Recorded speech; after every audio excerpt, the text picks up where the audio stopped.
तो दोस्तों आज हम फिर से आपके लिए लेकर आए हैं देश दुनिया की सभी ताजा बड़ी खबरें। फटाफट एक एक कर विस्तार से आज आपको बताएंगे, तो वीडियो को अंत तक जरूर देखें। दोस्तों पहली खबर में आपको बता दें कि उड़ीसा ट्रेन हादसे पर मुस्लिम देशों ने जताया दुख, भारत की मदद करने का किया ऐलान, पूरी दुनिया में मुस्लिम देशों की चर्चा। वहीं आपको बताएंगे दोस्तों की कर्नाटक में गौ हत्या पर कानून वापस लेने की तैयारी में कांग्रेस सरकार, मंत्री बोले जब बैल और भैंस काट सकते हैं तो गाय क्यों नहीं। वहीं आपको बताएंगे दोस्तों की उत्तराखंड के मंदिरों में छोटे कपड़े पहनने पर नहीं मिलेगी एंट्री, बाबाओं ने किया ऐलान। वहीं आपको बताएंगे दोस्तों की उड़ीसा ट्रेन हादसे में अब तक 288 लोग की हुई मौत, 747 लोग अस्पताल में भर्ती, कांग्रेस पार्टी ने मोदी और रेल मंत्री का मांगा इस्तीफा। वहीं आपको बताएंगे दोस्तों की ज्ञानव्यापी मस्जिद को मंदिर बताने वाले लोगों ने कोर्ट में छोड़ दिया मुकदमा, कहा हम नहीं करेंगे इसकी पैरवी। वहीं आपको बताएंगे दोस्तों की राहुल गांधी के खिलाफ एक और मानहानि का केस में सुनवाई शुरू, आरएसएस पर की थी टिप्पणी। तो दोस्तों सभी खबरों को आपको एक एक कर बताने वाले हैं। वीडियो को लाइक करके चैनल को सब्सक्राइब कर दें और हमें कमेंट करके बताएं कि आपके जिले किस राज्य से हमारी खबरों को देख रहे हैं। इसी बीच पर तो दोस्तों अगली खबर की ओर, तो उड़ीसा ट्रेन हादसे पर मुस्लिम देशों ने जताया दुख, भारत के साथ खड़े होने का किया ऐलान। जी दोस्तों आपको बता दें कि उड़ीसा के बालेश्वर में हुए भीषण ट्रेन हादसे पर मुस्लिम देशों ने दुख जताया है। मुस्लिम देशों ने इस दुख की घड़ी में भारत का साथ देने का खुला ऐलान कर दिया है। दरअसल आपको बता दें कि कुवैत, सऊदी अरब, तुर्की, पाकिस्तान सहित और कई मुस्लिम देशों ने इस पर दुख जताया है और भारत की मदद करने का भी ऐलान कर दिया है। दरअसल आपको बता दें कि मुस्लिम देशों ने कहा है कि भारत में इस समय दुख का पहाड़ टूटा हुआ है, इसलिए भारत हमारा मित्र है और हम भारत के साथ खड़े हुए हैं और इस दुख की घड़ी में हम भारत की हर तरफ से मदद करेंगे। वहीं आपको बता दें कि तुर्की, कुवैत सहित सऊदी अरब और भी कई मुस्लिम देशों ने भारत की मदद करने का भी ऐलान किया। आपको बता दें कि बालेश्वर ट्रेन हादसे में 288 लोगों की जान चली गई और 1000 से अधिक लोग घायल हो गए हैं। इसी को लेकर कई देशों के प्रधानमंत्रियों ने खुली तौर पर भारत का साथ देने का ऐलान किया है, जिससे अंधभक्तों की चिंता हटी है। इसी बीच पर तो दोस्तों अगली खबर की ओर, तो कर्नाटक में गौ हत्या पर कानून वापस लेने की तैयारी में कांग्रेस सरकार, अंधभक्तों के लिए झटका। जी दोस्तों आपको बता दें कि कर्नाटक में कांग्रेस की सरकार बनने के बाद नया विवाद खड़ा हो गया है। पशुपालन मंत्री टी वेंकटेश ने कहा कि बद रोकथाम और मवेशी संरक्षण अधिनियम को वापस लिया जाएगा। यदि ऐसा होता है तो कर्नाटक में पूर्ववर्ती भाजपा सरकार द्वारा लाया गया गौवध कानून भी समाप्त हो जाएगा। इसके बाद गायों की हत्या अपराध नहीं रह जाएगा। दरअसल आपको बता दें कि कर्नाटक में जो कांग्रेस पार्टी के पशुपालन मंत्री हैं, उन्होंने कहा है कि जब बैल और भैंस की हत्या हो सकती है, उनका गोश्त लोग खा सकते हैं और उस पर किसी तरह का कोई आरोप नहीं है, तो फिर गाय की हत्या क्यों नहीं हो सकती, गाय को लोग क्यों नहीं काट सकते। यानी कर्नाटक में कांग्रेस पार्टी ने साफ ऐलान किया है कि अगर भैंस और बैल को काटा जा सकता है तो गाय को भी काट कर खाया जा सकता है, इस पर किसी तरह का कोई भी आरोप नहीं होना चाहिए। तो ये बड़ी अपडेट आई दोस्तों कि कर्नाटक में गौ हत्या कानून अब कांग्रेस पार्टी वापस लेगी, जिससे हिंदूवादी संगठनों सहित भाजपा को बड़ा झटका लगेगा। इसी बीच पर तो दोस्तों अगली खबर की ओर, तो उत्तराखंड के मंदिरों में छोटे कपड़ों में नहीं मिलेगी महिलाओं को एंट्री, बाबाओं ने लगाई रोक। जय दोस्तों आपको बता दें कि उत्तराखंड में एक बार फिर मंदिरों में मर्यादा बनाए रखने की चर्चा जोरों पर होने लगी है।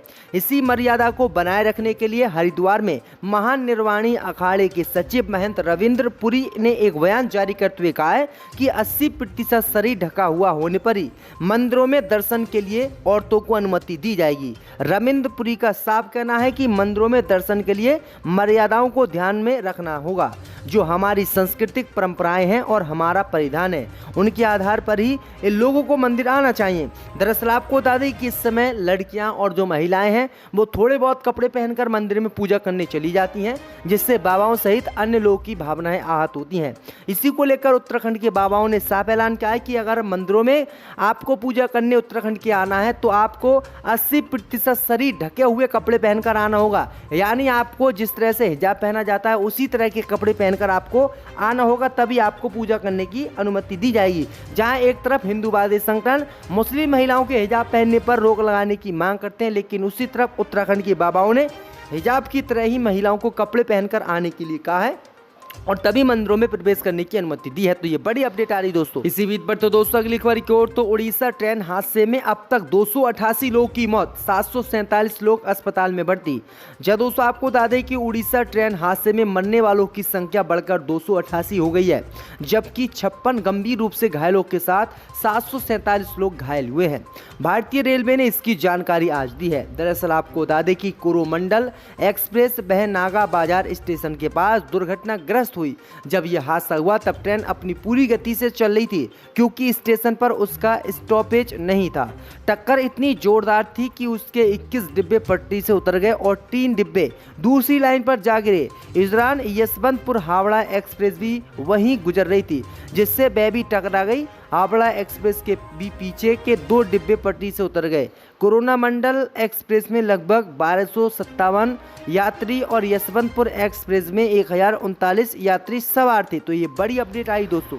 इसी बीच पर तो दोस्तों अगली खबर की ओर, तो ज्ञानव्यापी मस्जिद के खिलाफ हिंदू पक्ष का केस लड़ने वाले पैरोकार ने मुकदमा छोड़ा। जहां दोस्तों आपको बता दें कि जिला जज की अदालत में विचाराधीन ज्ञानव्यापी मस्जिद और मंदिर के केस की मुख्य वादी राखी सिंह के चाचा व विश्व वैदिक सनातन संघ के संस्थापक जितेंद्र सिंह बिसेन और उनके अधिवक्ता शिवम गौड़ ने सभी केसों से किनारा कर लिया है।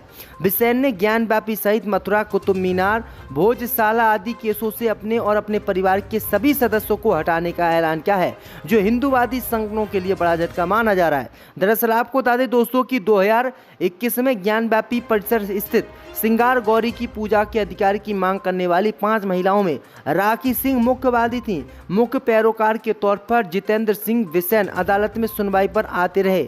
बिसेन ने एक पत्र में अपने निर्णय की जानकारी दी कि मैं और मेरा परिवार उन सभी मुकदमों से अपने आप को हटा रहा है जो देश और धर्म के हित में विभिन्न न्यायालयों में दायर किए गए थे।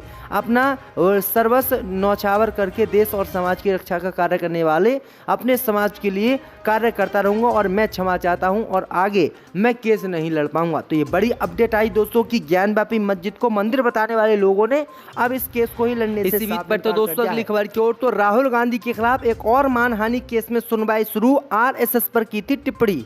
जब दोस्तों आपको बता दें कि कांग्रेस नेता राहुल गांधी के खिलाफ एक अन्य मानहानि के मामले में महाराष्ट्र की भिवंडी कोर्ट में सुनवाई शुरू हो गई है। महात्मा गांधी की हत्या के लिए आरएसएस को दोषी ठहराने के आरोप वाले बयान को लेकर राहुल गांधी के खिलाफ केस दर्ज किया गया था। पूर्व सांसद राहुल गांधी फिलहाल अमेरिका की यात्रा पर हैं। राहुल गांधी के वकीलों ने उन वकीलों के नाम के साथ एक हलफनामा दायर किया जो मामले में उनकी ओर से पेश होंगे। मुकदमे की सुनवाई के पहले दिन अदालत ने शिकायतकर्ता राजेश कुंटे का बयान दर्ज किया, जो अगली तारीख 1 जुलाई को भी जारी रहेगा। शनिवार को सुनवाई के दौरान शिकायतकर्ता ने अदालत को कांग्रेस नेता के भाषण की एक डीवीडी भी सौंपी। शिकायतकर्ता कुंडे के वकील ने सबूत के तौर पर 7 नए दस्तावेज भी पेश किए, लेकिन राहुल गांधी के वकील एडवोकेट नारायण अय्यर ने आपत्ति जताते हुए कहा कि उन्हें कॉपी नहीं दी गई। इसी बीच पर तो दोस्तों अगली खबर की ओर, तो उड़ीसा ट्रेन हादसे पर ममता बनर्जी के भतीजे ने रेल मंत्री से मांगा इस्तीफा। लालू ने पूछा, इतने बड़े रेल हादसे का दोषी कौन? दोस्तों आपको बता दें कि टीएमसी के महासचिव और लोकसभा सदस्य अभिषेक बनर्जी ने उड़ीसा ट्रेन हादसे को लेकर रेल मंत्री अश्विनी वैष्णव के इस्तीफे की मांग की है। उड़ीसा के बालासोर में हुए ट्रेन हादसे में कम से कम 288 लोग मारे गए और 900 से अधिक लोग घायल हो गए हैं। अभिषेक बनर्जी ने पीड़ितों के सम्मान में दिन की अपनी सभी राजनीतिक गतिविधियों को रद्द करने का फैसले का ऐलान किया। बनर्जी ने पत्रकारों से बात करते हुए कहा कि ममता बनर्जी ने रेल मंत्री के रूप में अपने कार्यकाल के दौरान टक्कर से बचाव प्रणाली स्थापित करने की प्रक्रिया शुरू की थी, लेकिन ये अभी तक लागू नहीं की गई। उन्होंने आगे प्रधानमंत्री मोदी पर भी निशाना साधा। वहीं आपको बता दें कि लालू यादव ने भी इस पर सवाल पूछा है। लालू यादव ने कहा है कि इतने बड़े रेल हादसे का दोषी कौन है। लालू यादव ने अपने आधिकारिक ट्विटर हैंडल से एक ट्वीट भी किया है। तो यह बड़ी अपडेट आ रही दोस्तों। इसी बीच पर तो दोस्तों अगली खबर की ओर, तो ट्रेन हादसे के बाद फ्लाइट का बेवजह न बढ़ाएं किराया। मोदी सरकार ने एयरलाइंस को सख्त दिए निर्देश। दोस्तों आपको बता दें कि उड़ीसा में शुक्रवार को भीषण रेल हादसे होने के बाद नागरिक उड्डयन मंत्रालय ने शनिवार को सभी एयरलाइंस कंपनियों को निर्देश दिया कि भुवनेश्वर आने जाने वाली उड़ानों के किराए में असामान्य वृद्धि पर निगरानी रखें और ऐसा होने से रोकने के लिए जरूरी कदम उठाएं। मंत्रालय ने इसके अलावा कहा कि दुर्घटना के कारण किसी हवाई यात्रा के टिकट को रद्द करने और यात्रा का पुनः निर्धारण करने पर कोई अतिरिक्त शुल्क नहीं लेना इन कंपनियों को चाहिए। दरअसल दरअसल आपको बता दें कि उड़ीसा के बालासोर में 3 ट्रेनें आपस में टकरा गई, जिसके बाद मोदी सरकार को लगने लगा कि ट्रेनें टकरा गई हैं, उसके बाद एयरलाइंस कंपनियां हैं वो किराया बढ़ा सकती हैं। इसी को लेकर मोदी सरकार ने एक आदेश जारी किया है और एयरलाइंस कंपनियों को सख्त निर्देश दिए कि कोई भी एयरलाइंस कंपनी किराया ना बढ़ाए। तो दोस्तों एक बार फिर से हम आपके लिए लेकर आए देश और दुनिया की ताजा बड़ी खबरें। फटाफट एक एक कर सभी खबरों को आज आपको विस्तार से बताएंगे, तो वीडियो को आप अंत तक जरूर देखें। पहली खबर में आपको बताएंगे अतीक अहमद के हत्यारों के घरों पर